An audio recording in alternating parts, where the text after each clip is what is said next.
Jésus, nous t'aimons.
Jésus, la main cachée, c'est Jésus, la main cachée. Alléluia, Alléluia, Alléluia, Alléluia, Alléluia, Alléluia. Oui, chantons Alléluia, Alléluia, Alléluia, Alléluia, Alléluia. Oui, chantons Alléluia, Alléluia, Alléluia, Alléluia, Alléluia, Amen. Il est vivant, Jésus. Il est vivant. Il est vivant, Jésus. Il est vivant. Le Tout-Puissant, c'est toi, Jésus. Le Tout-Puissant. Le Tout-Puissant, c'est Jésus. Le Tout-Puissant. Alléluia, Alléluia, Alléluia, Alléluia, Alléluia, Alléluia. Chantons Alléluia, Alléluia, Alléluia, Alléluia, Alléluia, Alléluia, Amen.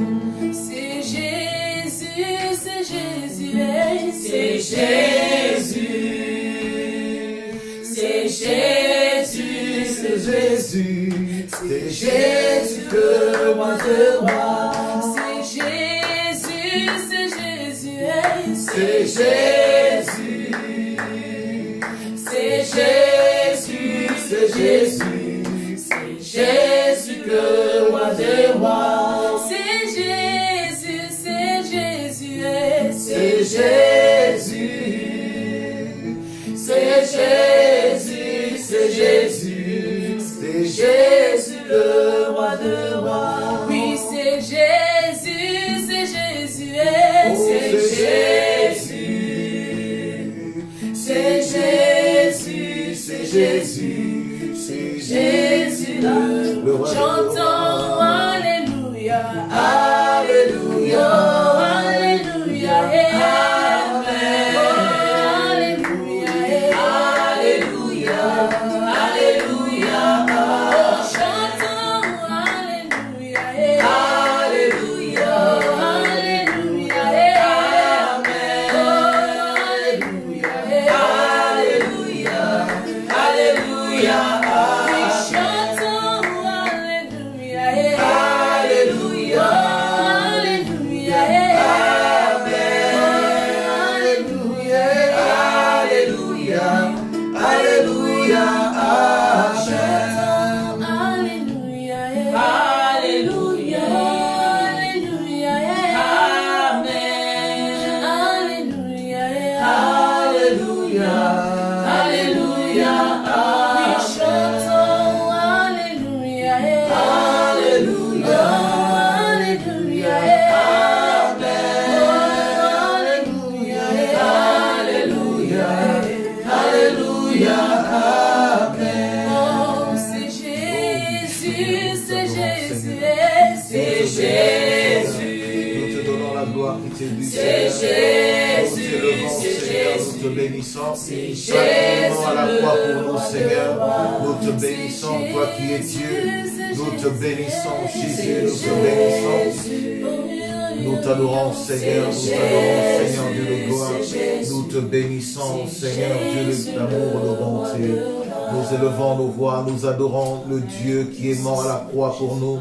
lui qui n'a pas fui la mort de la croix, mais il a confronté, il a choisi l'ignominie, l'humiliation, il a choisi de porter le péché, lui qui n'avait jamais péché, pour le grand intérêt de tous ceux qui croiraient en lui.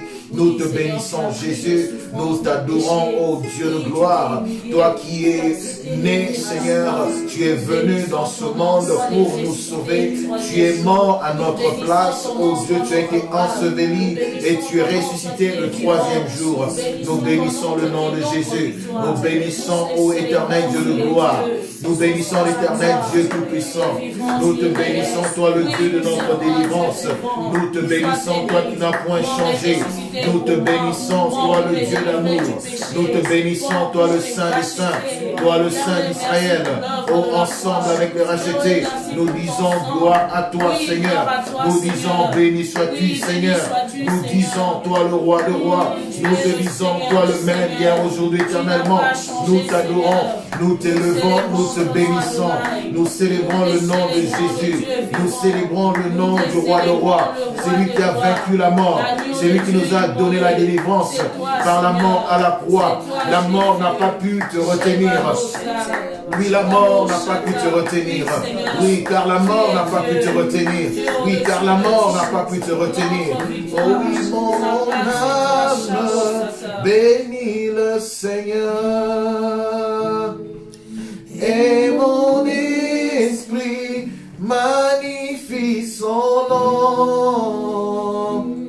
Car la mort n'a pas pu le retenir, même dans le tombeau, Jésus est Seigneur, même dans le tombeau, Jésus est Seigneur, mon âme, bénis le Seigneur.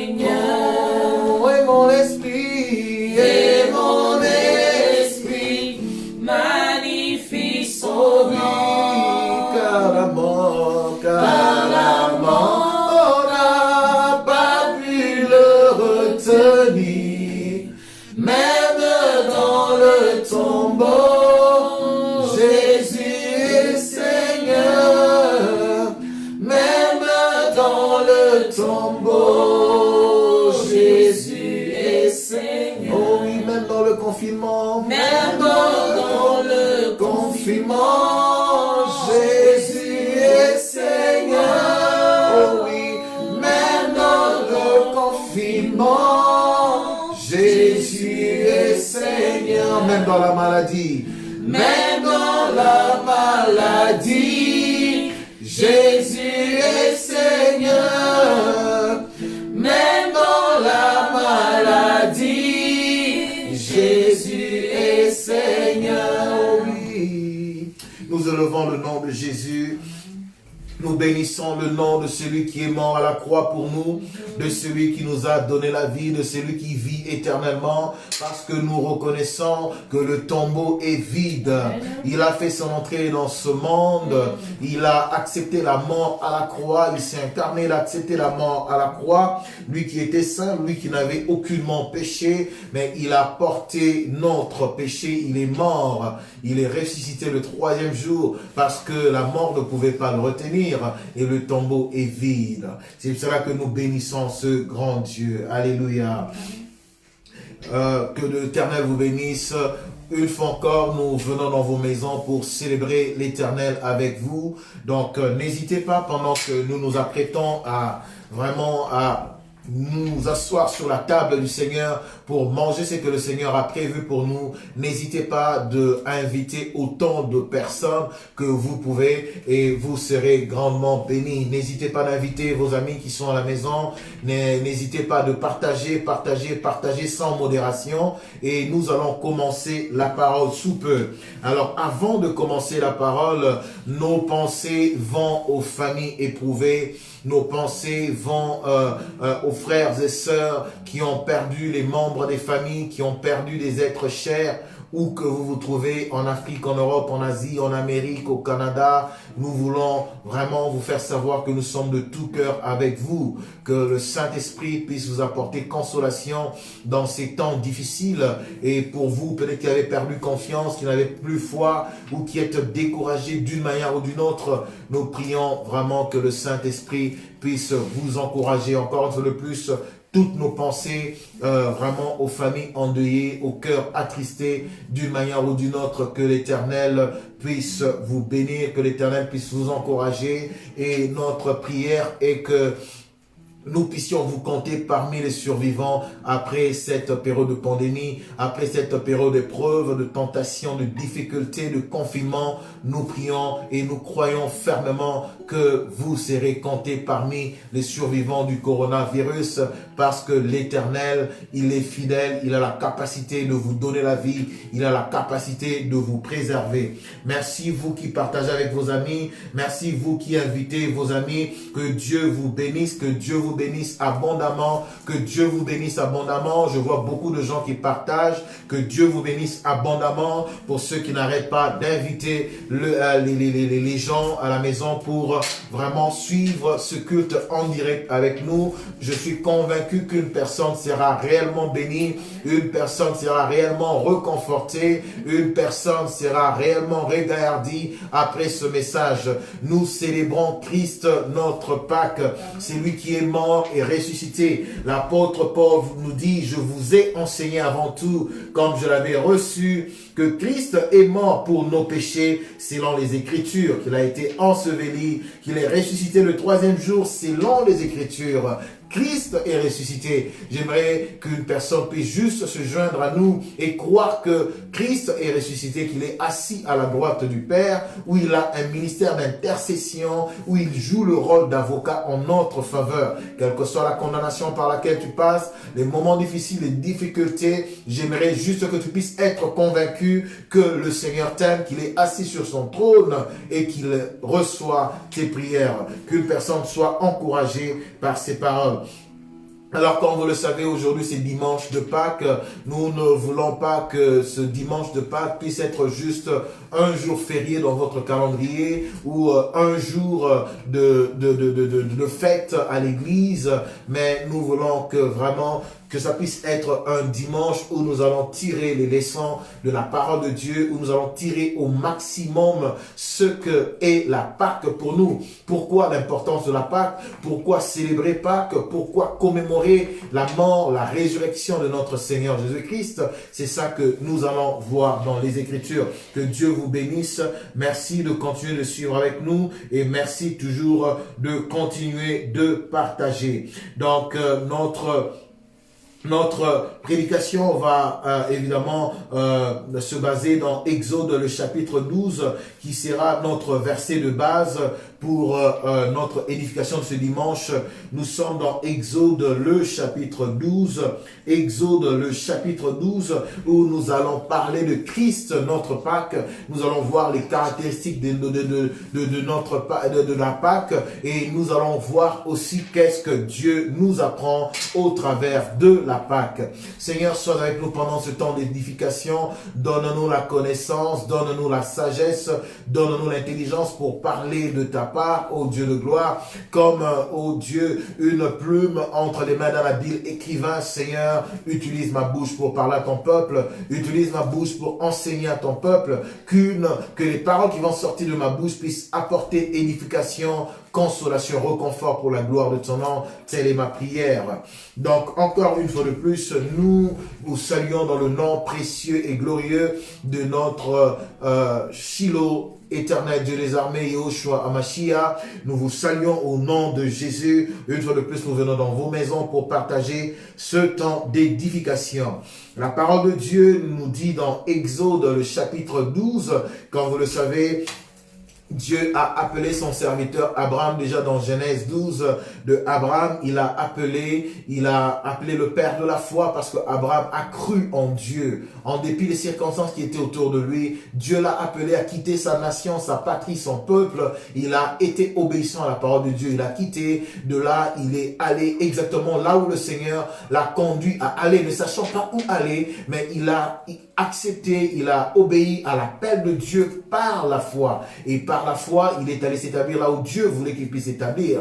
Et de Abraham, nous avons Isaac pour vous épargner la longue histoire. On a Jacob, de Jacob, on a les 12 tribus d'Israël qui constituent en fait, le berceau ou le fondement de la nation d'Israël qui a été bâti ou fondé par les 12 tribus d'Israël. Mais déjà quand Dieu avait appelé Abraham, il a dit Abraham, je ferai de toi père d'une multitude de nations. Mais il va se faire qu'au bout de quelque temps, au bout d'un certain temps, ton peuple sera en esclavage en Égypte sur un sol étranger pendant 400 ans. Et pendant 400 ans, voilà, après ça, je vais susciter un libérateur qui va libérer ce peuple. Et voilà que au bout de ce temps, pour encore sauter les détails, le peuple d'Israël s'est retrouvé. Comme vous savez, Jacob a eu ses 12 enfants. Parmi les 12 enfants, on a Joseph qui était vendu par ses frères. Il est allé en Égypte. De l'Égypte, Dieu, par son plan merveilleux, Joseph a pu accéder, au poste très élevé de l'administration en Égypte. Et de Joseph, vous savez, ses frères sont venus le rejoindre, et de là, ils ont vécu au bout de quelque temps, le peuple le roi qui avait connu Joseph et qui faisait des faveurs à son peuple à cause de Joseph, il était mort, et puis après c'était un autre roi qui est venu et qui a en fait retenu les enfants d'Israël. Il n'a pas traité les enfants d'Israël d'une bonne manière, et de là donc le peuple s'est retrouvé, s'est multiplié en Égypte, et il était pris dans l'esclavage en Égypte. Donc ils ont fait 400 ans. Au bout de 400 ans, le peuple devait sortir de l'Égypte, mais faute de préparation d'un leader, le peuple est resté encore 30 ans de plus pour un total de 430 ans. Et alors, quand est venu le temps où Dieu avait appelé Moïse, il lui a donné une mission d'aller en Égypte pour délivrer son peuple. Mais pendant que Moïse est allé délivrer son peuple, Dieu lui a donné des recommandations spécifiques pour la délivrance de son peuple. Et voilà que nous tombons dans Exode, le chapitre 12, où on nous parle de la délivrance du peuple d'Israël. Et du coup, Exode, le chapitre 12, devient donc la base de la délivrance du peuple d'Israël, ou en d'autres termes, ça devient aussi la base de l'enseignement sur le salut. Donc, le salut tire déjà ses origines de l'histoire, de la commémoration de la délivrance d'Israël en esclavage en Égypte.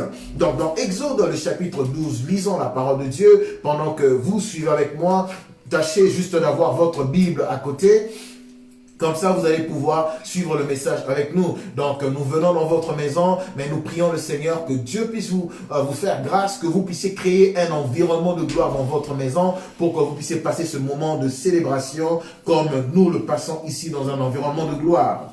La parole de Dieu le dit, Dieu ordonne le sacrifice de l'agneau pascal. Parce qu'on ne peut pas parler de Pâques sans pour autant parler du sacrifice ou de l'agneau. L'agneau qui n'est rien d'autre que le Fils d'un taureau. Alors nous sommes au chapitre 12, le verset 1. La parole de Dieu nous dit, l'Éternel dit à Moïse et à Aaron dans le pays d'Égypte, ce mois-ci sera pour vous le premier des mois. Il sera pour vous le premier des mois de l'année. Parlez à toute l'assemblée et dites, le 10e jour de ce mois, on prendra un agneau pour chaque famille, un agneau pour chaque maison, un agneau pour chaque famille, un agneau pour chaque maison. Je pense que tu suis avec moi. Il dit, si la maison est trop peu nombreuse, pour un agneau, on le prendra avec son plus proche voisin, selon le nombre des personnes. Il dit, vous compterez pour cet agneau d'après ce que chacun peut manger. Ce sera un agneau sans défaut. Ce sont les spécifications de l'agneau pascal, de l'offrande qu'il devait donner pour la délivrance d'Israël. Il a dit, ce sera un agneau sans défaut, mâle âgé d'1 an. Vous pourrez prendre un agneau ou un chevreau. Vous le garderez jusqu'au 14e jour de ce mois, et toute l'assemblée d'Israël l'immolera entre les 2 soirs. On prendra de son sang et on en mettra sur les poteaux et sur les linteaux de la porte des maisons où on en mangera. Cette même nuit, on en mangera la chair rôtie au feu, on la mangera avec des pains sans levain et des herbes amères. Vous ne le mangerez point à demi-cuit et bouilli dans l'eau, mais il sera rôti au feu avec la tête, les jambes et l'intérieur. Vous n'en laisserez rien jusqu'au matin. S'il en reste quelque chose, le matin vous le brûlerez au feu. Quand vous le mangerez, vous aurez des reins sains, vos souliers aux pieds et votre bâton à la main, et vous le mangerez à la hâte. C'est la Pâque de l'Éternel. Quelqu'un dit avec moi à la maison, c'est la Pâque de l'Éternel. Donc la Pâque n'est rien d'autre, bien aimé, que l'image de Christ, notre Rédempteur. Donc nous vivons l'histoire de notre rédemption, l'histoire de notre salut, le substitut. Nous voyons la substitution, la rédemption, le salut, l'expiation des péchés, qui est en fait le fondement de notre salut. À partir de cette histoire, nous comprenons mieux c'est quoi être sauvé. On parle du sozo, le salut de Dieu. Donc la Pâque, bien aimé, comme vous le savez, est une institution divine. C'est une recommandation de la part du Seigneur pour que nous puissions nous commémorer avant d'être un jour férié, avant d'être un jour où on ne travaille pas, avant d'être un jour où on prépare la maison, un agneau, la dinde ou quoi que ce soit. C'est d'abord une institution de la part du Seigneur de célébrer la Pâque, qui n'est pas une fête de moindre. Donc Dieu a dit ici que vous allez célébrer la Pâque, et cette nuit, quand je passerai le pays d'Égypte et je frapperai tous les premiers-nés du pays d'Égypte, depuis les hommes jusqu'aux animaux, et j'exercerai les jugements contre les dieux d'Égypte. Je suis l'Éternel. Le sang vous servira de signe. Oh, je prie pendant cette période de confinement, pendant que cette parole tombe à point, que le sang de Jésus puisse servir de signe à une personne, que le sang de Jésus puisse servir de signe à une famille, que le sang de Jésus puisse servir de signe à un frère, à une sœur. Le verset 13 du chapitre 12 d'Exode nous dit: le sang vous servira de signe sur le maison où vous serez. Que le sang de Jésus puisse vous servir de signe pendant cette période de confinement et de pandémie, que le sang de Jésus puisse vous servir de signe.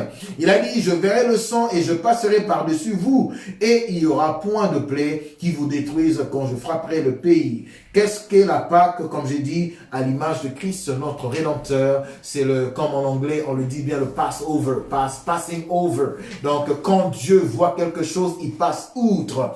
Donc, quand Dieu voulait frapper le peuple d'Israël, quand il voulait frapper le peuple d'Égypte, parce qu'ils avaient retenu son peuple, avant de le libérer, il devait les frapper. Il devait frapper les dieux des Égyptiens. De la même manière que quand Dieu veut délivrer une personne, il s'affaire à frapper, je dis bien à frapper les ennemis qui retiennent captifs ses enfants. Ma prière est que Dieu puisse se lever dans ce combat, que Dieu puisse se lever dans ta famille, qu'il puisse frapper tes ennemis.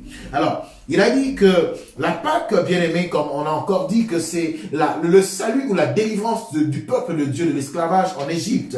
Donc, il s'agit non seulement d'une fête juive, mais c'est quelque chose qui nous préfigure l'œuvre de Christ à la croix. Donc, ce n'est pas juste quelque chose qu'on marque dans le calendrier, mais c'est quelque chose de très commémoratif.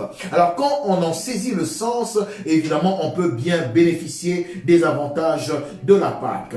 Donc, après cette institution, on peut même voir que Moïse, quand il a emmené le peuple de Dieu dans le désert, il a institué une loi où les gens qui manquaient de célébrer la Pâque pouvaient être exclus de l'assemblée. La parole de Dieu nous dit dans Nombre, le chapitre 9, si celui qui est pur et qui n'est pas en voyage s'abstient de célébrer la Pâque, Nombre, le chapitre 9, le verset 13, il dit que si quelqu'un s'esquive de la Pâque, ou si quelqu'un oublie la Pâque pour une raison qui n'est pas justifiée, celui-là sera retranché de son peuple. De la même manière que si une personne n'a pas le salut, il ne peut pas faire partie de l'assemblée de Dieu. Une personne qui n'est pas née de nouveau peut faire partie d'une église sans pour autant faire partie de l'église que le Seigneur Jésus-Christ bâtit. Donc c'est très important, la Pâque, de comprendre la Pâque, de comprendre les implications de la Pâque. La parole de Dieu nous dit, bien aimé, que il devait avoir un agneau. Et c'était l'agneau, en fait, qui devait servir d'expiation. C'était l'agneau, en tuant l'agneau, le sang devait servir de signe pour la délivrance du peuple d'Israël. Et pour faire le rapprochement dans le Nouveau Testament, on voit que le Seigneur Jésus-Christ, dans Jean, le chapitre 1, le verset 29, la parole de Dieu nous dit que Jean-Baptiste dit, le Fils de Dieu est incarné, le Fils de Dieu, il dit, voici l'agneau de Dieu qui vient. Quand Jean avait vu le Seigneur Jésus-Christ venir, il a identifié l'agneau. Il a dit, voici l'agneau. Il a dit, voici l'agneau qui ôte le péché du monde. Dans Jean le chapitre 1, le verset 29.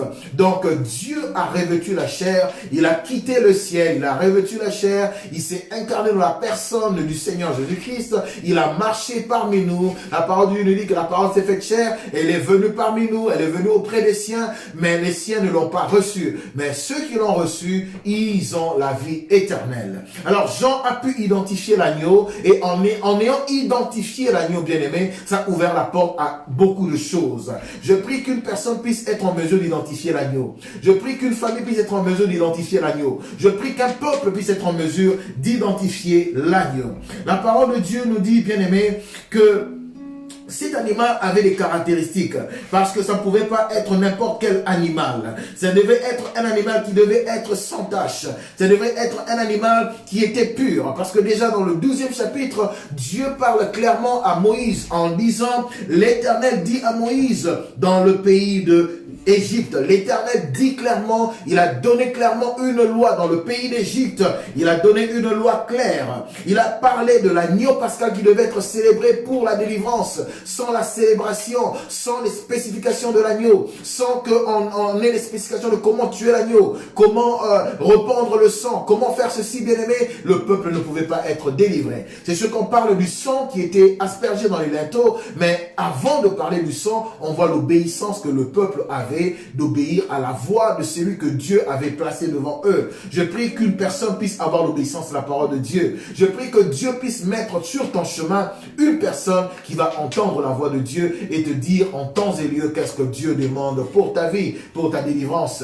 Alors là, je dois être clair que je ne parle pas d'un médiateur entre les enfants de Dieu et Dieu, parce que la parole de Dieu dit dans Timothée qu'on a un seul médiateur entre Dieu et son peuple, c'est le Seigneur Jésus-Christ. Mais là, je parle d'un homme qui va être un instrument entre les mains de Dieu pour servir dans la délivrance de Dieu. Pourquoi? Parce que l'homme est la méthode indispensable que Dieu utilise pour intervenir dans les affaires de l'homme. Donc Dieu a utilisé Moïse dans ce cas de figure. Et l'animal bien-aimé présenté aux Hébreux devait être sans aucune imperfection physique. C'est très important de le spécifier parce que Jésus bien-aimé a présenté une perfection morale. Même les gens qui sont contre la parole de Dieu, les gens qui ne croient pas la parole de Dieu, personne ne peut démontrer que le Seigneur Jésus-Christ qui a vécu ici sur cette terre a vécu dans l'impureté, a vécu dans le péché. Il a marché sur cette terre des hommes, il a été tenté dans la chair, il a été tenté dans l'esprit et dans l'âme, mais en aucune fois il a péché. C'était à les spécifications de l'agneau qui devait mourir pour la délivrance du peuple d'Israël. De la même manière, pour la délivrance de son peuple aujourd'hui, Dieu avait utilisé les mêmes spécifications. On a établi déjà comme première vérité que Jésus est cet agneau qui devait ôter le péché du monde. Mais Jésus qui était cet agneau qui devait ôter le péché du monde devait être parfait, il devait être sans tache, sans aucune souillure. Pourquoi on le dit, bien-aimé? C'est la Pâque, c'est une occasion pour nous, une opportunité pour nous de aider le peuple de Dieu à croire à ce que la parole de Dieu dit, à ne pas croire à ce que Hollywood dit, à ne pas croire à ce que les détracteurs de la parole de Dieu, les athées disent sur la personne du Seigneur Jésus-Christ, où on nous présente un autre Jésus qui n'a rien à voir avec le Jésus des évangiles. Le Jésus que la parole de Dieu nous présente ici, c'est un Jésus qui n'était pas marié, c'est un Jésus qui n'était pas homosexuel, c'est un Jésus qui n'a jamais connu le péché. C'est le Jésus des évangiles. Que la parole puisse faire autorité dans nos vies, que les Écritures puissent être l'autorité qui nous conduit dans notre vie de chaque jour et nous allons vivre la puissance de la main de Dieu. Donc la Pâque, c'est une occasion pour nous de célébrer la sainteté de Jésus. C'est une occasion pour nous de célébrer le caractère infaillible, indéfectible de Jésus, celui qui est venu mourir à la croix pour nous. Donc l'animal devait présenter, bien aimé, l'animal présenté, bien-aimé, devait être pur. Il devait être pur. La parole de Dieu nous dit, malgré la tentation, dans Matthieu 4, on a vu le diable qui a approché le Seigneur Jésus-Christ pour tenter le Seigneur Jésus-Christ de toutes les façons. Mais en aucun cas, le Seigneur Jésus-Christ a succombé aux avances de l'ennemi. Que le Seigneur puisse nous faire grâce. De la même manière que le Seigneur Jésus-Christ a résisté à l'ennemi. De la même manière que le Seigneur Jésus-Christ a tenu ferme. Que l'Église, le dernier jour, puisse aussi être en mesure de tenir contre les ruses du diable. Que Dieu puisse nous accorder la capacité de résister au péché. Bien-aimés, on voit encore, bien-aimés, que l'agneau pascal devait être rôti au feu. C'était une des spécifications telles que nous avons lu dans Exode le chapitre 12. La parole de Dieu nous dit qu'il devait être rôti au feu. Il devait être rôti au feu. Il ne pouvait pas être demi-cuit. Il devait être rôti, bien-aimé, au feu. Alors le feu, bien-aimé, dans la parole de Dieu, nous montre le signe du jugement de Dieu. La parole de Dieu nous dit dans Ésaïe 53 que le jugement ou le châtiment qui nous donne la paix est tombé sur le Seigneur Jésus-Christ. Oh, par ses meurtrissures, nous sommes guéris. Je dis que la parole de Dieu nous dit dans le livre de Romains, comme l'apôtre Paul nous dit, qu'il n'y a plus de condamnation pour les enfants de Dieu. De la même manière que, bien aimé, le Seigneur Jésus-Christ a porté le péché de l'humanité, du moins pour ceux qui ont cru en l'œuvre de la croix, du moins pour ceux qui ont cru au témoignage que le Saint-Esprit, oh bien aimé, donne en faveur de Jésus. Ce Jésus, bien aimé, il a été jugé à la croix. Lui qui n'avait pas péché, lui qui n'était pas tombé dans le péché, lui qui était infaillible. Mais la parole de Dieu nous dit de saint qu'il était, il a porté nos péchés. Il s'est fait pécheur. Il a porté nos malédictions pour que, s'étant fait malédiction, que nous puissions être bénis. Pour que, bien-aimés, étant jugés, que nous puissions être justifiés. De là, on parle de la justification. La Pâque est une occasion pour nous de célébrer la justification que nous avons dans le Seigneur Jésus-Christ. Parce que la loi est venue. Toutes les dispensations avant, l'homme n'a pas pu se présenter comme étant saint. L'homme n'a pas pu se satisfaire aux exigences de la sainteté de Dieu. Mais Dieu, par son amour, il a dit qu'il n'y avait personne dans le ciel, sous la terre, oh bien-aimé, qui était jugé digne d'ouvrir le livre saint. Mais la parole de Dieu nous dit, mais tu as fait de moi, tu as fait de moi, tu as fait de moi, tu as fait de moi, oh bien-aimé, un corps. La parole de Dieu nous dit, Christ, c'est pourquoi Christ, entrant dans le monde, il dit, tu n'as voulu ni sacrifice, ni offrande, mais tu m'as formé un corps. Tu m'as formé un corps, tu n'as agréé ni holocauste, ni sacrifice pour le péché. Le Seigneur Jésus-Christ, il a porté nos péchés. Il a subi le jugement pour que nous, aujourd'hui, qui avons cru en lui, nous ne puissions plus subir le jugement. Il s'est fait malédiction pour que nous ne puissions plus vivre dans la malédiction. Il s'est fait malade pour que nous ne puissions plus vivre dans la maladie. C'est cela qui dit, bien aimé, que c'est par ces meurtrissures que nous sommes guéris. Le Jésus des évangiles, c'est le Jésus qui guérit encore aujourd'hui. Il a promis la guérison et il guérit encore aujourd'hui. Il a promis la délivrance et il délivre encore aujourd'hui. Il a promis le soutien, la joie, la paix, bien-aimé. Il le fait encore aujourd'hui. Il n'a pas changé. Ce n'est pas le confinement qui va changer Jésus aujourd'hui. Nous n'allons pas, bien-aimé, succomber dans la tentation de vouloir présenter un autre Jésus qui ne guérit plus, un autre Jésus qui ne compatit plus aux souffrances de ses enfants. Je vous dis que le cœur de Dieu est avec son peuple. Le cœur de Dieu est auprès de ceux qui l'invoquent. Le cœur de Dieu est auprès de ceux qui croient en l'œuvre de la croix. La Pâque est une occasion pour les enfants de Dieu de commémorer encore, de goûter à la bonté de l'Éternel, de goûter à l'amour de Dieu, de goûter aux compassions infinies de Dieu. Donc la parole de Dieu nous dit que l'agneau pascal, bien-aimé, qui devait servir de délivrance pour Israël, devait être brûlé au feu. Il ne devait pas être juste bouilli. Il ne devait pas être mangé à demi-cuit. Mais il devait réellement passer par le feu. La croix était un jugement qui normalement nous était réservé, mais qui est tombé sur la personne du Seigneur Jésus-Christ.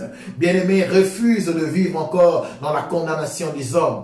Refuse de vivre dans la condamnation du monde des ténèbres. La parole de Dieu nous dit que Moïse, ayant grandi, par la foi, il refusa d'être appelé le fils de Pharaon. Vous savez, quand nous grandissons avec le Seigneur, quand nous arrivons à atteindre un certain niveau de maturité, nous comprenons comprenons mieux les choses et nous commençons à refuser ce que le monde des ténèbres nous impose. Je prie que Dieu puisse faire grâce à une famille, que Dieu puisse faire grâce à la personne qui me suit maintenant, de commencer à refuser certaines choses que le monde des ténèbres t'impose dans le nom de Jésus. Donc la parole de Dieu nous dit que l'agneau pascal devait passer par le feu, il devait passer par le feu, il devait passer par le tourment, il devait passer par la souffrance, il devait passer par l'agonie. La parole de Dieu nous dit, pendant qu'il était à Gethsemane, il a eu, bien aimé, la charge émotionnelle de la coupe qui était devant lui, bien aimé, l'âme ayant passé, ayant pris le devant. La parole de Dieu nous dit que le Seigneur Jésus-Christ a dit, oh Père, s'il y a une possibilité pour toi d'éloigner cette coupe de moi, mais aussitôt l'Esprit a pris la relève, il est passé au devant, pendant qu'il agonisait, l'âme n'en pouvait plus, le corps en pesait de trop. La parole de Dieu nous dit que, ayant subi le supplice de la croix, le sang bien-aimé, les grumeaux de sang pouvaient sortir du corps de ce Jésus qui n'avait point péché, mais qui a porté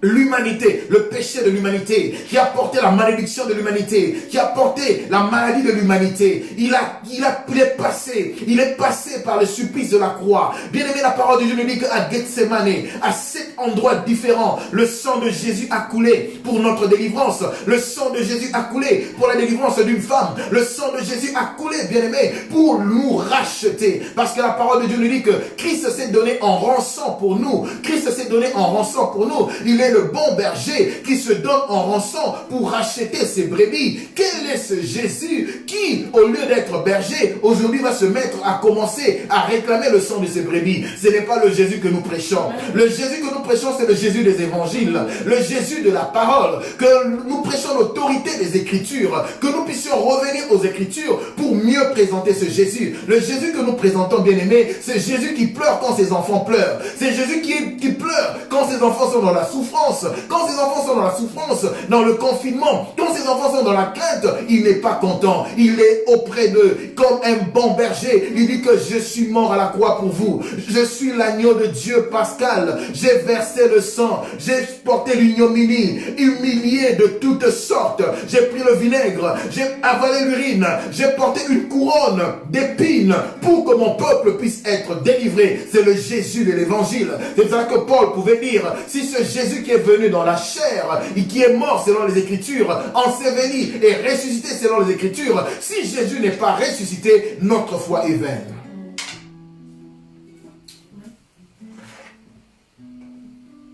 Jésus-Christ, l'agneau pascal qui devait être rôti de feu.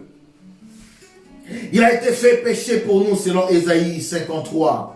Bien aimé, la parole de Dieu nous dit, toujours dans Exode le chapitre 12, c'est tout le chapitre 12 que nous lisons pour bien comprendre la Pâque et retirer tous les bénéfices de la Pâque.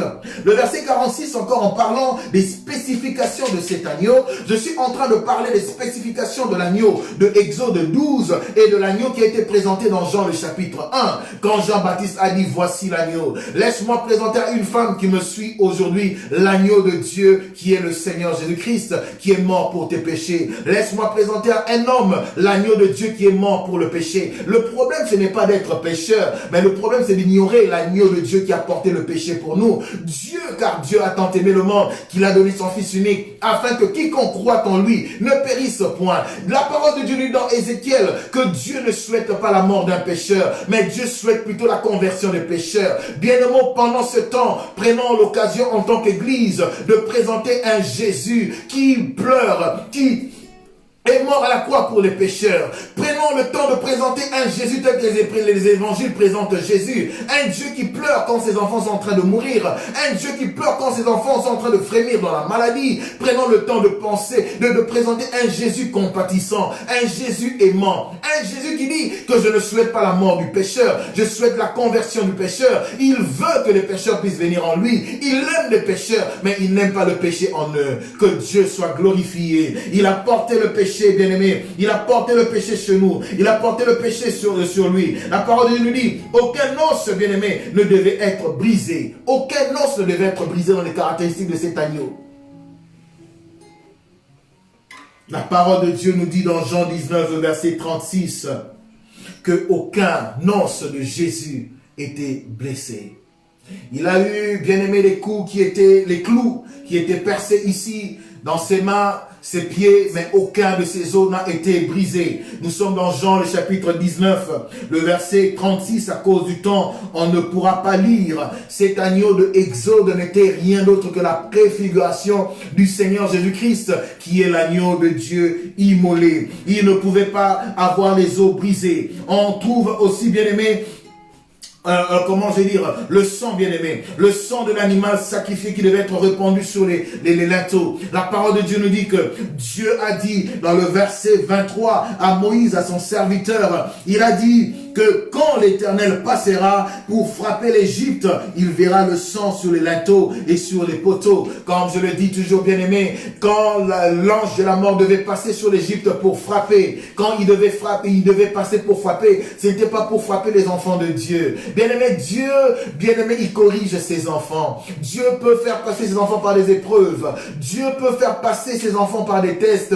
Mais Dieu ne prend pas plaisir à frapper ses enfants. Dieu ne prend pas plaisir à flageller ses enfants. La parole de Dieu nous dit que quand la colère de Dieu devait s'abattre, il devait s'abattre sur l'Égypte, qui, bien-aimé, était en train comment je vais dire, de faire du mal à son peuple. La colère de Dieu devait se manifester sur les ennemis de ses enfants et non sur ses enfants, car la parole de Dieu dit dans un Thessaloniciens, bien-aimé, que Dieu ne nous a pas destinés à la colère. Dieu ne nous a pas destinés à la colère. Quoique nous pouvons passer par des moments difficiles, quoique nous pouvons passer par des moments d'épreuve, quoique nous pouvons voir nos frères mourir d'une manière ou d'une autre, bien-aimé, je bénis le Seigneur parce que Dieu est au contrôle. L'agneau de Dieu, il est mort, il est ressuscité, il est assis à la droite du Père. Il est en train de faire une intercession en permanence en notre faveur. Je bénis le Seigneur pour ces soldats en Christ qui sont morts, parce qu'en ce moment, ils sont dans la paix, dans le repos de l'Éternel. Et au jour de l'apparition de l'Éternel, ils vont apparaître dans le ciel. La parole de Dieu nous dit que les morts en Christ ressusciteront en premier, et nous les vivants, nous allons aller à la rencontre de notre Messie dans les ciels. Bien-aimés, ils sont dans un lieu de repos, ils sont dans un lieu de repos, ils sont dans un lieu de repos, comme Paul, ils peuvent dire que nous avons combattu le bon combat, nous avons achevé la course, et maintenant la couronne de gloire nous est réservée. Bien-aimés, pour ceux-là qui sont morts, nous rendons gloire à Dieu, parce qu'un enfant de Dieu réellement né de nouveau, je suis précis, un enfant de Dieu réellement né de nouveau, qui est peut-être mort pendant cette période, bien-aimé, n'est pas en enfer, il est dans le lieu du repos. Que la mort ne puisse pas nous effrayer. L'agneau de Dieu immolé a payé le prix. Alléluia. Nous sommes dans la période de grâce où Dieu a tout payé. Tout au prix de Christ sans rien ajouter. Tout au prix de Jésus sans rien ajouter. Le sacrifice de Jésus a suffi à la croix. On n'a pas besoin d'un autre sacrifice. Que Dieu soit loué, bien-aimé. Que Dieu soit loué. L'agneau de Dieu a répandu son sang. Pourquoi le sang? Pourquoi le sang devait couler? Parce que la parole de Dieu nous dit dans Lévitique 17:11 que la vie est dans le sang. Parce que l'homme avait péché depuis le jardin d'Éden. L'homme avait perdu la communion avec Dieu. L'homme était un mort qui marchait, un mort qui était mobile. L'homme n'avait plus de vie, l'homme n'avait plus de communion avec Dieu. Et depuis le jardin d'Éden, Dieu était en permanence. Il était dans la démarche permanente de racheter l'homme qui était en défaillance.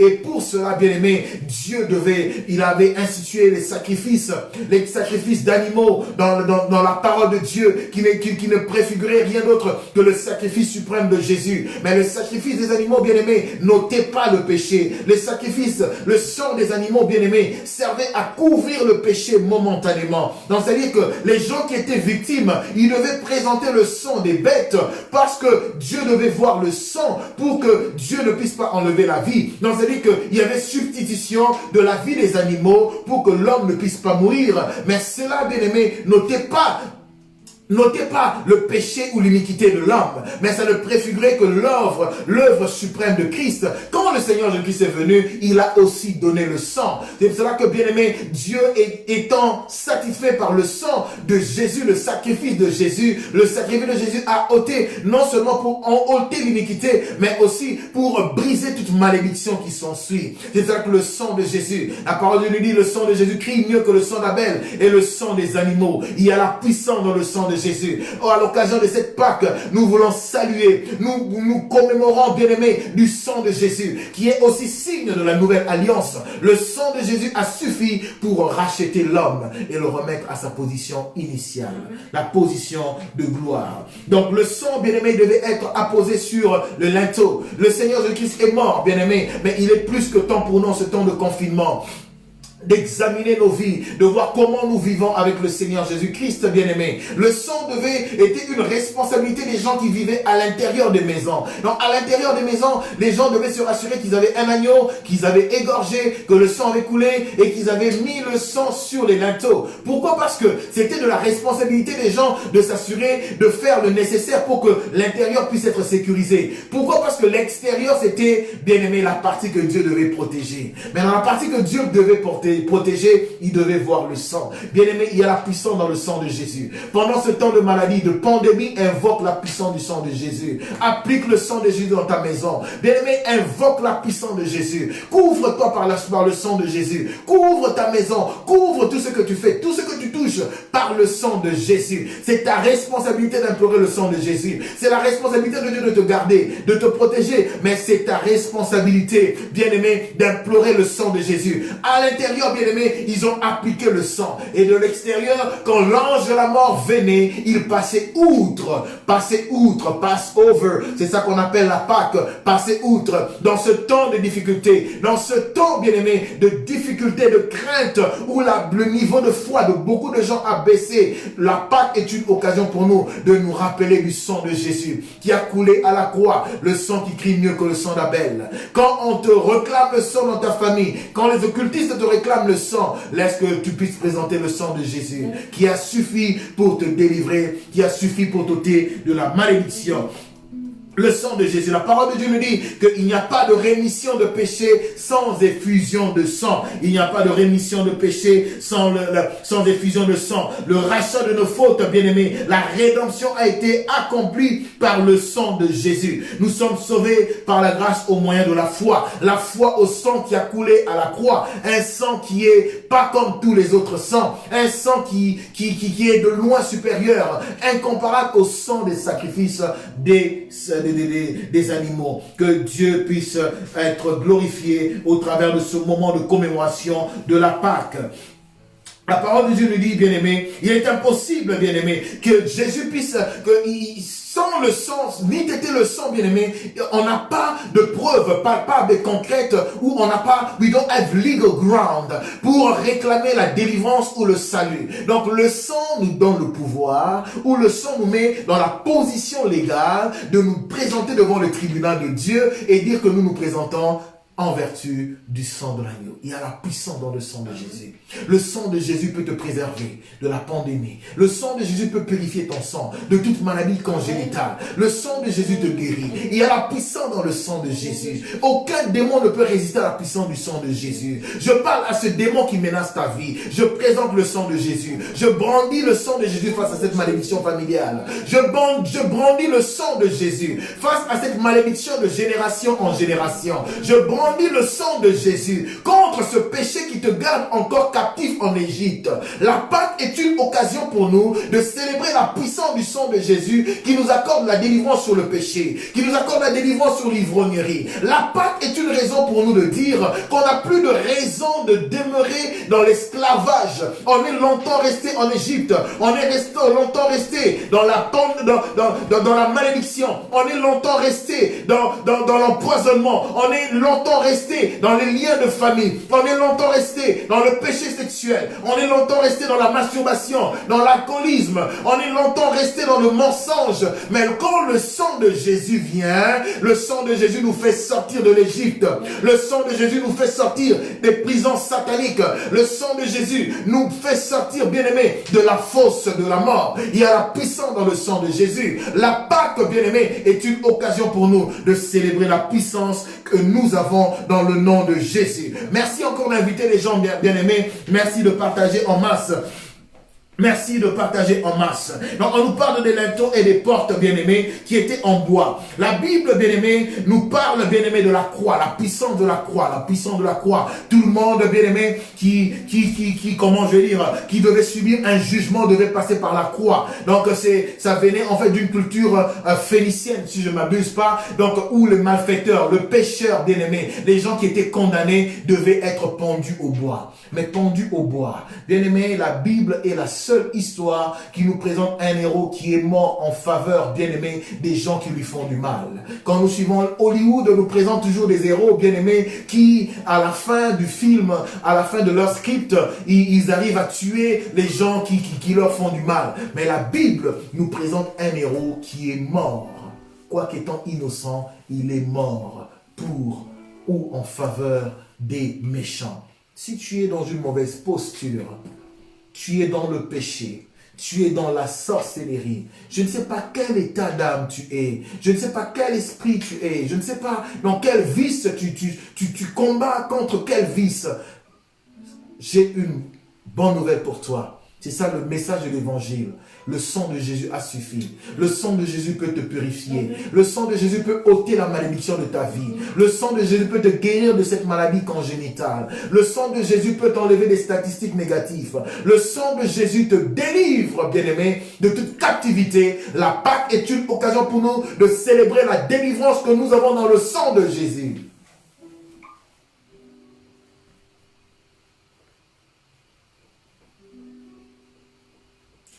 Le sang de Jésus nous donne la victoire sur l'ennemi. Le sang de Jésus nous purifie.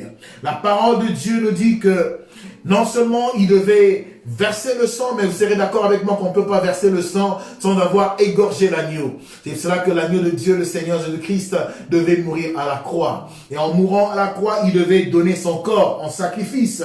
En donnant son corps en sacrifice, la parole de Dieu nous dit dans Matthieu, le chapitre 26, le verset 26 au verset 28, pendant qu'il mangeait, il célébrait la Pâque, Jésus prit du pain, et après avoir rendu grâce, il le rompit, et il le donna aux disciples en disant, prenez, mangez, ceci est mon corps. Rappelez-vous qu'en Égypte, pendant que le peuple d'Israël était en esclavage, il devait manger l'agneau. L'agneau qui devait être rôti à grand feu et non à petit feu, à grand feu. Le signe du jugement, on a parlé de ça. L'agneau de Dieu qui est la révélation de Jésus, il devait être rôti, il devait être mangé. Il devait être mangé. C'est pour cela que ici, dans Matthieu le chapitre 26, la parole de Dieu nous dit à partir du verset 26 au verset 28, Matthieu 26, 26, le verset 26 au 28, la parole de Dieu nous dit, prenez, mangez ceci est mon corps. Prenez, mangez ceci est mon corps.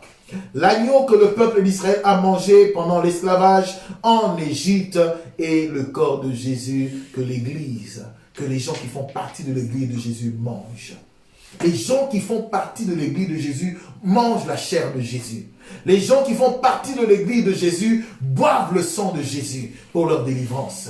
Bien-aimé, j'aimerais te convier à manger le corps de Jésus. N'est-ce pas que la parole de Dieu nous dit que Jésus-Christ est le pain qui est venu du ciel, le pain qui nous donne la vie. Il est sorti, bien-aimé, du tombeau. Le tombeau est vide. Nous avons la délivrance dans le nom de Jésus. Bien-aimé, laissez-moi juste vous dire que pendant qu'ils avaient l'instruction de célébrer la Pâque, de tuer l'agneau, bien-aimé, les gens qui sortaient de la maison n'étaient pas délivrés. Toute personne qui sortait de la maison, bien-aimé, il rencontrait l'ange de la mort. C'est ça que j'avais parlé de l'importance de l'obéissance. La parole de Dieu dit dans 1 Samuel 15 que l'obéissance vaut mieux que le sacrifice, bien-aimé. La parole de Dieu, Dieu a donné une instruction claire et nette pour la délivrance de son peuple. De la même manière que le peuple de Dieu a besoin des instructions claires et nettes pendant cette période de confinement, pendant cette période de pandémie. Le peuple de Dieu a besoin de regarder à l'agneau de Dieu. Le peuple de Dieu a besoin des instructions claires. Le peuple de Dieu n'a pas besoin des instructions floues. Le peuple de Dieu n'a pas besoin des embrouilleurs. Nous avons besoin des gens qui entendent la voix de Dieu et qui pointent aux gens l'agneau de Dieu, qui renvoient les gens à l'agneau de Dieu. Les gens qui créent une dépendance à Jésus, l'agneau de Dieu. Nous n'avons pas besoin des gens qui pointent les gens vers des doctrines, des gens qui pointent les gens vers des bâtiments. Nous avons besoin des gens qui peuvent dire comme Jean-Baptiste, voici l'agneau de Dieu qui ôte le péché péché. Je viens cet après-midi, ce matin, ce soir, dépendamment de là où vous êtes, vous présenter l'agneau de Dieu qui ôte le péché. Jésus-Christ de la croix, le Dieu de la Bible, le Dieu de l'évangile. Il n'a point changé, bien-aimé. C'est lui qui a dit que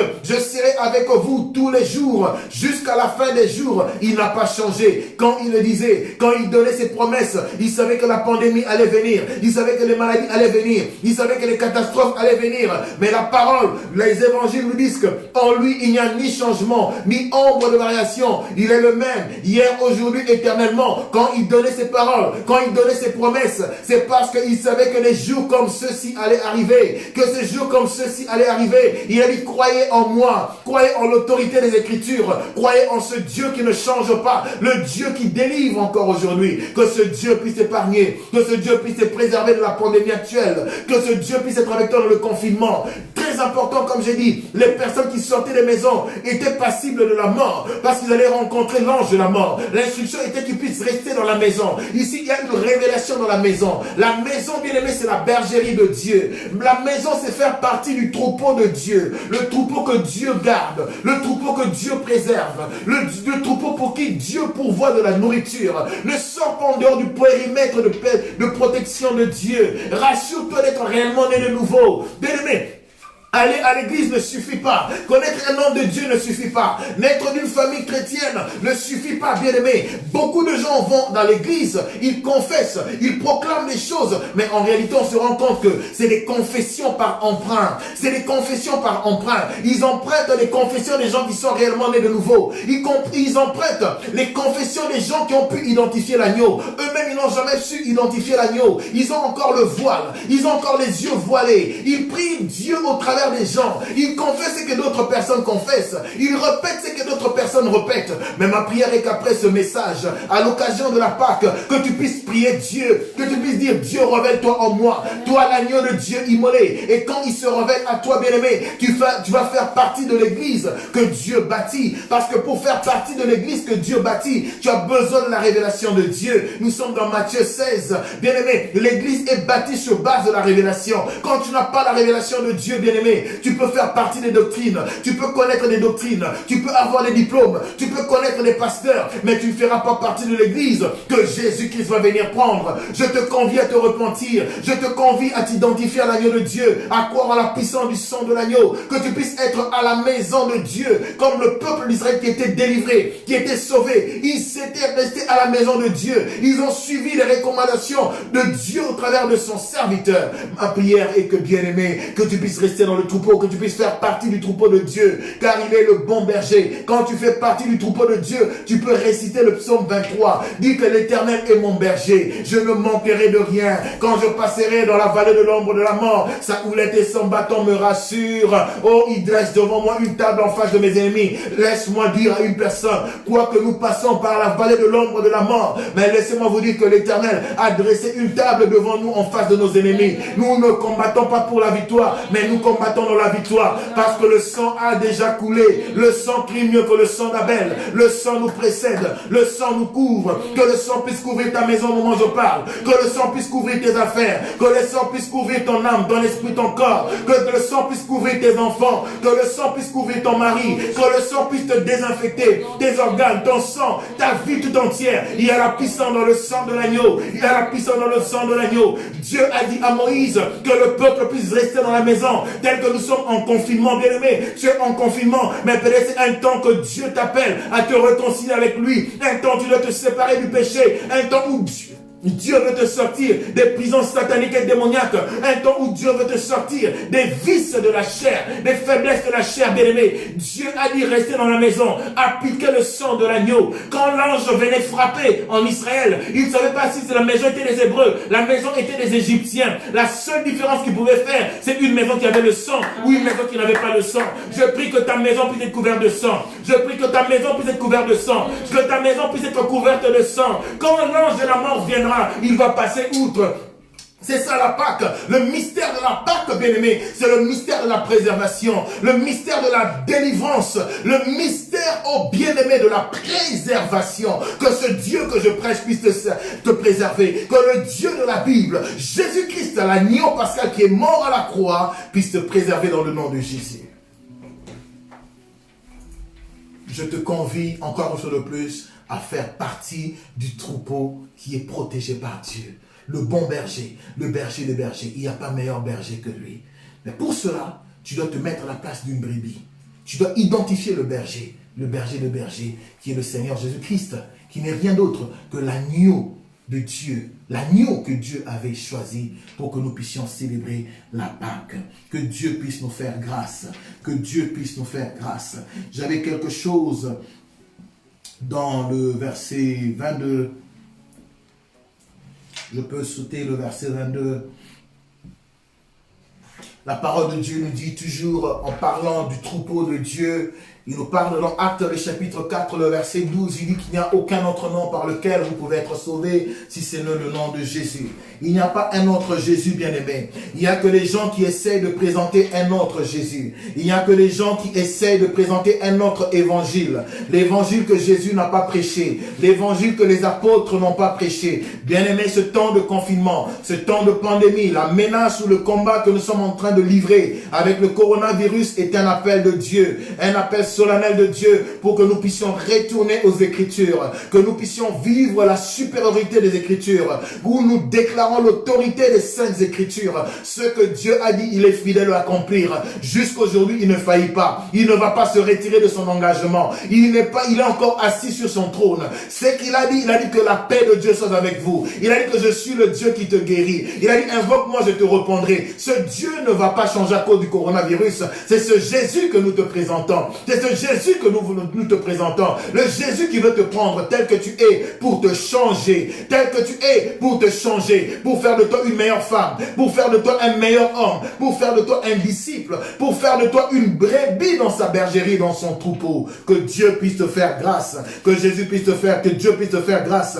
Ne nous détournons pas de l'évangile de Jésus, ne nous détournons pas de la parole de Dieu pour suivre les fables des personnes, pour suivre des doctrines, pour suivre, bien-aimés, des farces, des tromperies, bien-aimés. Ce n'est pas le temps de tromperie, ce n'est pas le temps des farces, c'est le temps de retourner à l'écriture. C'est le temps d'avoir la parole de Dieu comme boussole dans ce temps, bien-aimé. Nous voulons dire comme Paul, qui a dit aux chrétiens de Galate, il a dit, je m'étonne que vous détourniez si promptement de celui qui vous a appelé par la grâce de Christ pour passer à un autre évangile. Un autre évangile, c'est l'évangile qui prêche ou qui présente un Jésus qui n'est pas en mesure de défendre ses enfants. Un évangile qui présente un Jésus qui laisse ses enfants mourir. Un évangile qui présente un Jésus qui veut exterminer ses enfants. Non, bien-aimé, je viens cet après-midi te présenter un Jésus qui a à cœur ton salut, qui a à cœur ton bien-être, un Jésus qui a encore les capacités de te guérir, qui a encore les capacités de te sauver, qui a encore les capacités de te préserver. La Pâque, pass over, passer outre, un Jésus qui peut faire que la mort puisse passer outre ta vie, que la mort puisse passer outre ton fils, ton mari, ton mariage, ta maison, ta famille. C'est possible, bien-aimé. C'est le Jésus que nous vous présentons.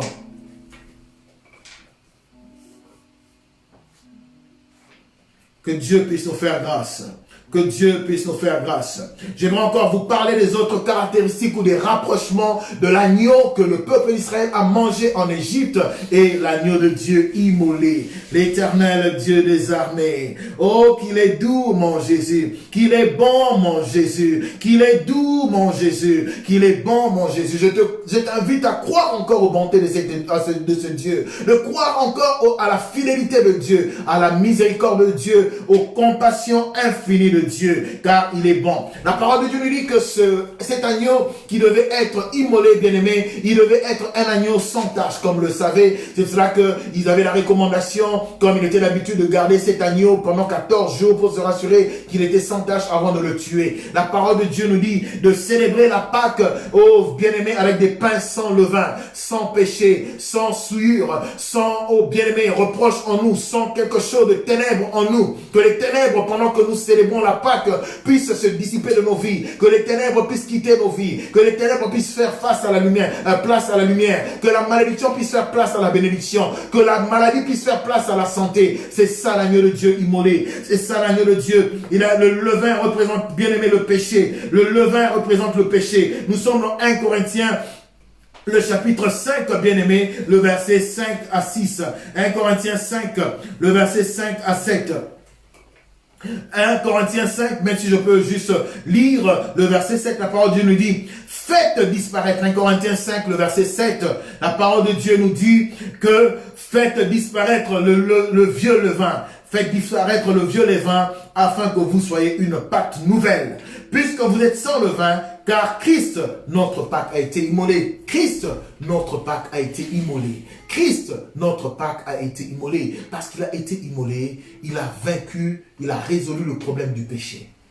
Tu n'as plus d'excuse de demeurer dans le péché. Parce que Christ, notre Pâque immolé, il a vaincu le péché. À la croix, il a vaincu le péché. Il a vaincu les démons. Il les a tous convoqués. Les démons de ta famille, les démons de ton quartier, les démons du pays où tu es. Il les a tous convoqués. Colossiens 2, le chapitre 2, le verset 15. Il a déplié les dominations des autorités. Il les a livrés publiquement, spectatant, triomphant d'elle par la croix. Tout cela a été fait à la croix. Bien-aimé, je te prêche les retombées de la croix au jour d'aujourd'hui.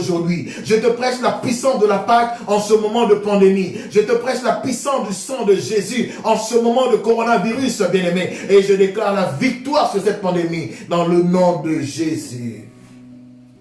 Christ, notre Pâque, a été immolé et nous avons la victoire dans le nom de Jésus. Bien aimé, je vais aller très vite parce que le temps me manque, parce que j'aimerais bien faire un enseignement ou un séminaire sur le Christ, notre Pâque, pour que vraiment encourager et booster la foi d'une personne. La parole de Dieu nous dit dans le verset 12, toujours d'Exode, qui est notre verset, chapitre de base, le verset 8, que le peuple devait manger. Il dit, cette même nuit, on en mangera la chair rôtie au feu, on la mangera avec des pains sans levain et des herbes amères. Il nous parle des herbes amères. Il nous parle des herbes amères. Cette Pâque devait se manger avec des herbes amères.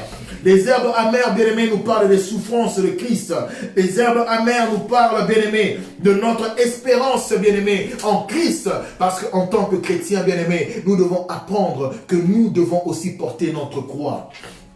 Nous devons aussi porter notre croix.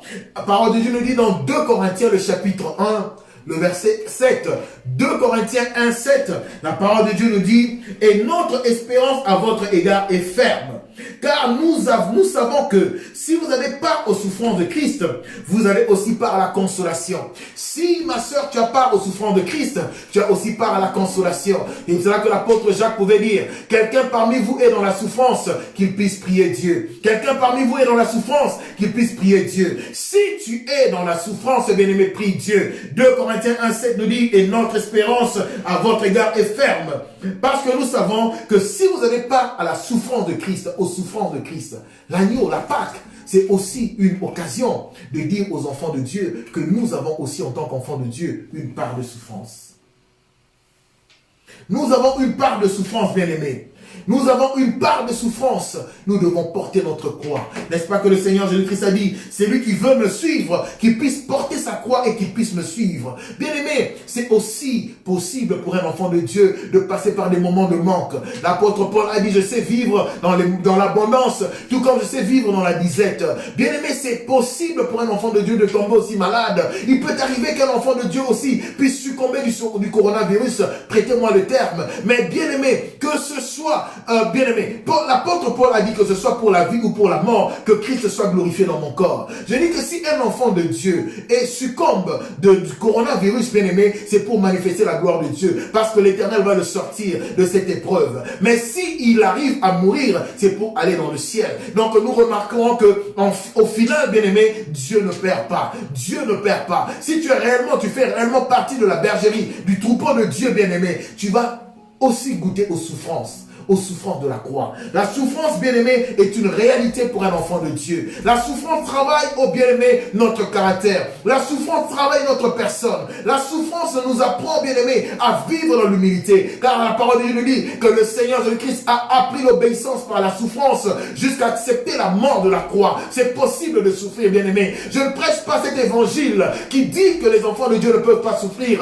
Je ne prêche pas cet évangile pour dire que les enfants de Dieu, tout va marcher pour vous du 1er janvier janvier jusqu'au 31 décembre. Nous passons par la vallée, nous passons par la plaine, nous passons par les difficultés, par des oppositions. Mais cela est le lot des enfants de Dieu. L'agneau de Dieu devait se manger, bien aimé, aussi avec des feuilles amères. Des feuilles amères qui présentent aussi les temps difficiles, qui présentent les moments d'épreuve, les moments de peur, où nous avons besoin que Dieu puisse nous encourager, où nous avons besoin que Dieu puisse encore travailler notre capacité d'entendre sa voix, notre capacité de chercher sa face, de demeurer dans la présence de Dieu. Comme ces moments-ci, c'est un moment difficile où nous sommes dans les prisons à ciel ouvert, où nous ne pouvons plus sortir, où nous ne pouvons plus communier avec les frères, où nous ne pouvons plus faire beaucoup d'activités. C'est difficile pour nous, nous pouvons souffrir. C'est difficile pour nous, où nous pleurons nos frères, nos mamans qui meurent, qui succombent dans le combat. Nous pleurons nos papas, nous prions les hommes de Dieu, nous pleurons les enfants qui meurent. Il y a même des enfants de 6 semaines qui succombent, bien-aimés, de cette maladie, de ce virus, bien-aimé. Nous passons par des difficultés, mais nous nous posons beaucoup de questions. Seigneur, qu'est-ce qui arrive?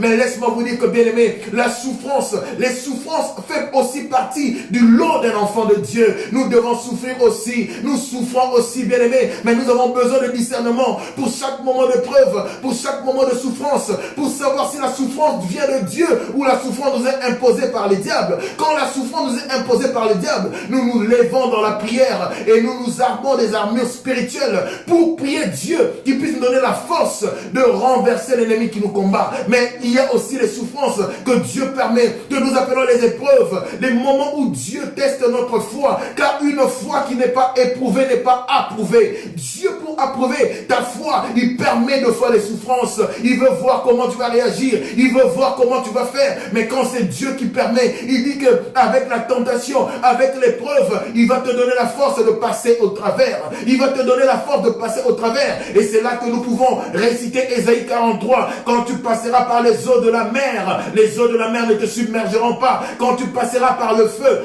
même qui embrase ne t'embrasera pas. Donc il y a un feu, toi qui me suis en tant qu'enfant de Dieu, que tu le veuilles ou pas dans ta marche avec le Seigneur, d'une manière ou d'une autre, tu vas passer par le feu. Que tu le veuilles ou pas, d'une manière ou d'une autre, tu vas passer par la mer. Mais quand tu es avec Dieu, quand Dieu est avec toi, quand tu fais partie de la bergerie de Dieu, sache que les eaux qui submergent les gens ne vont pas te submerger. Le feu qui embrase, monsieur, madame, tout le monde ne vont pas t'embraser. Je déclare, je prie que ce feu du coronavirus, de la pendaison, où que tu te trouves, dans n'importe quel pays où tu te trouves, pendant que tu me suis, tu dis Amen, tu tapes Amen, et tu dis gloire à Dieu, tu dis que ce feu ne m'embrasera pas, car le bon berger est avec moi, je ne suis pas seul dans ce combat. Oui, le coronavirus est invisible, mais il n'est pas invincible, à cause du sang de l'agneau, il est invisible, mais il n'est pas invincible, nous l'avons déjà vaincu, par la puissance du sang de l'agneau. À l'occasion de la Pâque, nous prenons l'occasion de déclarer la victoire dans le sang de Jésus. Nous disons, Seigneur, si c'est par le feu que tu veux nous faire passer, fais-nous par le feu, fais-nous passer par le feu, en notant que tu es avec nous. Il a dit, je ne vous abandonnerai pas, je m'en vais vers le Père, je m'en vais vous préparer une place, et quand je vous aurai préparé une place, je reviendrai pour vous prendre. Le Seigneur avait prévu ce temps, bien-aimé, ce temps de confinement, ce temps d'adversité, il l'avait prévu, il le connaissait, bien-aimé, il a dit que je suis Dieu, il a dit que je suis Dieu. Y a-t-il quelque chose qui soit en dehors de ma puissance, de ma puissance? Il est maître de temps et de circonstances. Il a dit dans Exode 12 que l'agneau de Dieu devait être mangé avec des feuilles amères. C'est-à-dire que toutes les circonstances qui vont venir dans ta vie ne seront pas toujours sucrées. Il y a des nouvelles, bien-aimées, que tu vas prendre, qui vont te bouger. Le Seigneur Jésus-Christ, comme j'ai dit, dans le supplice de la croix, il a dit, Père, est-ce que tu pourras permettre que cette coupe puisse s'éloigner de moi? Mais en fait, c'est son âme qui parlait. Mais du coup, quand l'esprit avait pris le dessus, comme je l'ai dit auparavant, il a dit, Père, si c'est ta volonté, laisse que ta volonté puisse être faite. C'est pour ça que nous prions notre Père qui est dans le ciel, que dans les cieux, que ta volonté soit faite. Que la volonté de Dieu soit faite dans l'église, dans ce temps de la fin, pendant cette période, que la volonté de Dieu soit faite, que la volonté de Dieu soit faite dans nos familles, que la volonté de Dieu soit faite même dans notre santé, que la volonté de Dieu soit faite, que Dieu Dieu puisse nous faire grâce. Que Dieu puisse nous faire grâce. Que Dieu puisse nous faire grâce. Que l'Éternel puisse être avec nous. Que l'Éternel puisse nous bénir. Que l'Éternel puisse nous marcher avec nous. Nous célébrons la délivrance par la Pâque. Nous célébrons la délivrance de l'Éternel. La délivrance, bien-aimé. Il a dit que, bien-aimé, une des caractéristiques dans le verset 10 de Exode 12, dans le verset 10 d'Exode 12, il a dit, vous n'en le serez rien, jusqu'au matin. Et s'il en reste quelque chose le matin, vous le brûlerez au feu. La recommandation de cet agneau, c'était que l'agneau devait être mangé en entièreté. Le peuple d'Israël, pour avoir la délivrance, devait manger l'agneau en entièreté. Il devait manger l'agneau en entièreté. Il devait manger l'agneau en entièreté. Il n'y avait pas de délivrance pour le peuple d'Israël s'il mangeait l'agneau partiellement. Il n'y avait pas de délivrance s'il mangeait l'agneau partiellement. Bien-aimés, nous devons manger Jésus sans modération. Nous devons manger la parole sans modération. Il a dit, je vous donne ma chair. Je vous donne ma chair. Il a dit, je vous donne ma chair. Nous devons manger la parole de Dieu sans modération. Nous devons manger la parole de Dieu sans modération. Nous devons manger la parole de Dieu sans modération. Et quand nous mangeons la parole de Dieu sans modération, la parole de Dieu devient une seconde nature en nous. La parole de Dieu commence à faire autorité sur notre vie, bien-aimés.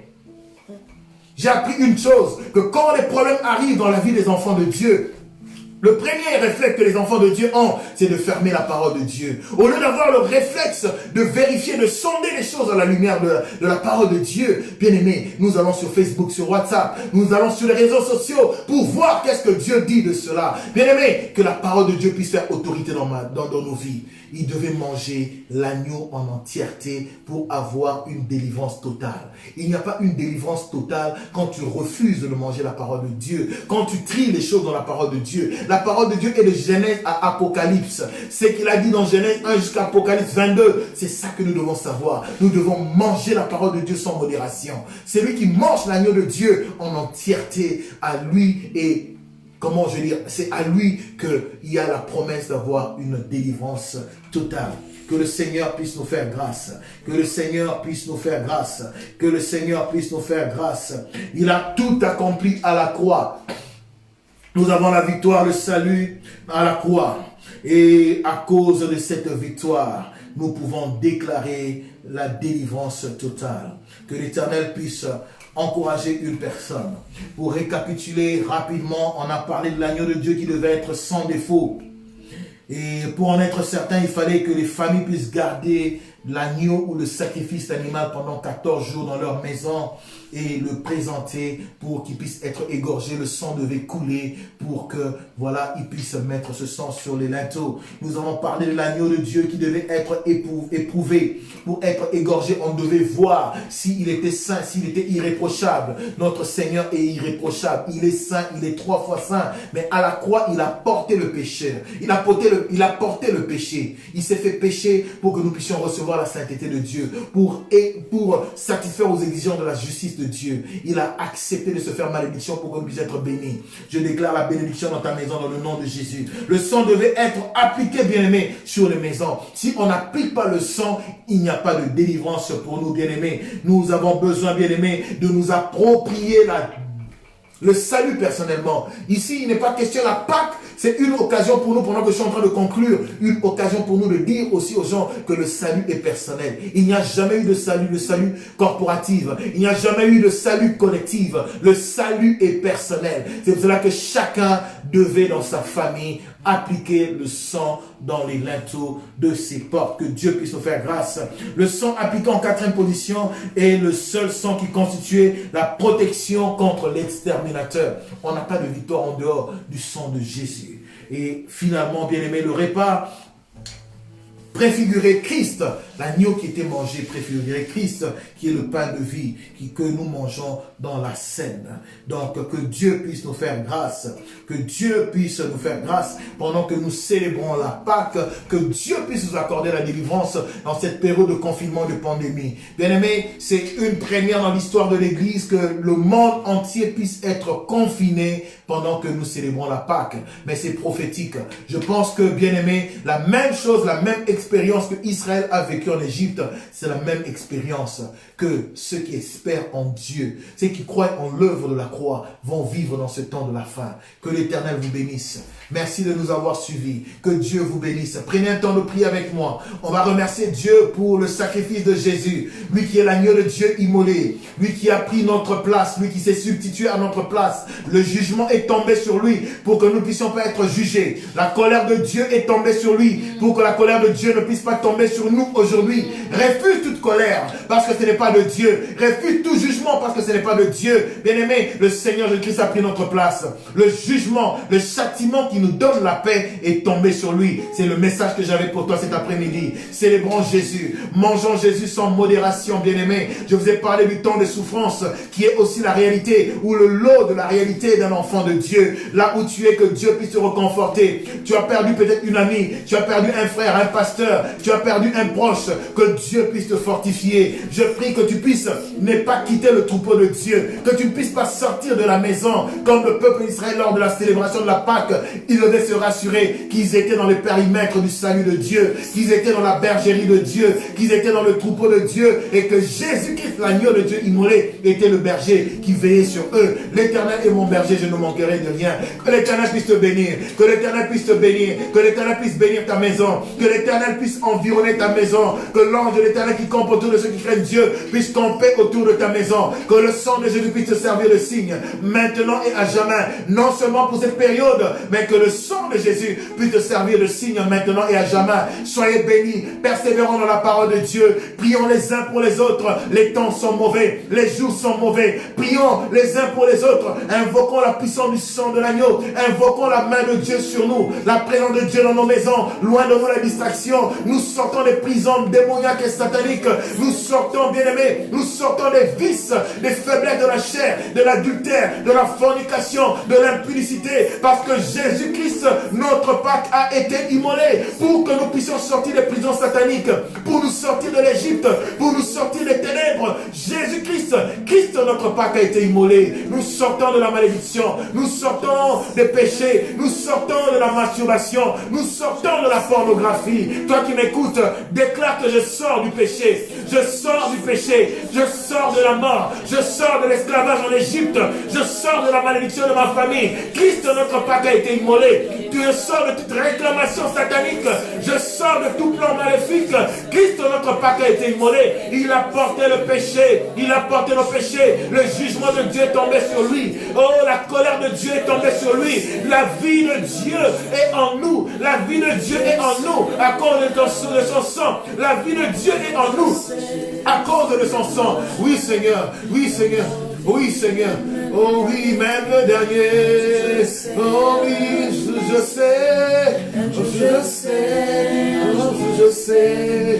Je sais. Je se levera. Oui, même le dernier. Un jour je sais. Je sais. Chante avec nous. Que l'Éternel puisse s'élever dans ce combat. Que l'Éternel puisse s'élever. Toi qui as peur. Tu penses peut-être que tu as des symptômes. Tu penses peut-être que j'ai mal ceci. J'ai contracté ce virus. Mais il y a la puissance dans le sang de Jésus. Oui, un jour je sais qu'il se lèvera. Il se lèvera. Il se lève pour toi. Qu'il se lève pour toi. Dans cette épreuve. Dans cette difficulté. Dans ces moments difficiles. Oui, que l'Éternel puisse se lever pour toi. Oui, qu'il puisse se lever pour toi. Qu'il puisse se lever pour toi. Qu'il puisse se lever pour toi. Qu'il puisse se lever. Qu'il puisse se lever. Qu'il puisse se lever. Que la paix de Dieu soit sur vous. Que la gloire de Dieu puisse vous environner. Demeurez dans la prière. Dans une attitude de méditation. Que Dieu vous bénisse. Que Dieu vous bénisse. Que Dieu vous bénisse. Que Dieu vous bénisse. Que Dieu vous bénisse. Il y a la puissance du sang de l'agneau. Il y a la puissance du sang de l'agneau. Christ est notre Pâque est mort. Christ est notre Pâque est mort. Soyez grandement bénis. Soyez grandement bénis. Vous qui nous avez suivis, soyez grandement bénis. Dans le nom de Jésus. Dans le nom de Jésus. Dans le nom de Jésus. Dans le nom de Jésus. Dans le nom de Jésus. Dans le nom de Jésus. Dans le nom de Jésus. Merci de nous avoir suivis. Que la paix de Dieu soit sur vous. Dans le nom de Jésus. Dans le nom de Jésus.